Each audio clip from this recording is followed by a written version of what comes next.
Guys, তোমাদের সামনে আবার একটা রেসিপি নিয়ে চলে এলাম, চিকেন পকোড়া। তো কিভাবে তোমরা বানাবে চিকেন পকোড়া, তোমরা যেভাবে বানাবে চলো তোমাদেরকে দেখাই সবটা। তো আমি এখানে নিয়ে নিয়েছি কিছু মাংস, একটা ডিম, আর কাঁচা লঙ্কা, আর ধনেপাতা বাটা, আর কর্নফ্লাওয়ার, বেসন, আর আদা রসুনের পেস্ট, ডিম। তারপরে আমরা মাংসের মধ্যে বেসনটা দিয়ে দেবো।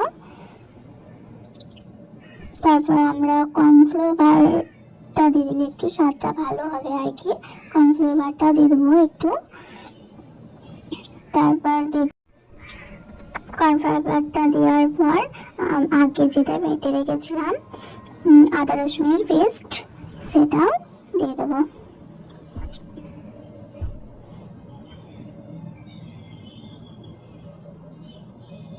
আদা রসুনের পেস্টটা দেওয়ার পর দিয়ে দেবো হলুদ গুঁড়ি, তারপর দিয়ে দেবো লঙ্কার গুঁড়ি, যে যেমন ঝাল খাও। জিরে গুঁড়ি দিয়ে দিতে হবে, ধনে গুঁড়ি দিয়ে দিতে হবে, লবণ দিয়ে দিতে হবে স্বাদ মতো, তোমরা যে যেমন স্বাদ খাও। তারপরে একটু লেবু দিয়ে দেবে, লেবুটা দিলে একটু স্বাদটা ভালো হয়। লেবুটা ভালোভাবে দেওয়ার পর একটু জল দিয়ে মাখিয়ে নেবে, তাহলে ভালোভাবে মাখবে। ভালোভাবে তোমরা যেন মাখিয়ে নেবে একটু জল দিয়ে, তাহলে একটু ভালোভাবে মাখবে আর কি।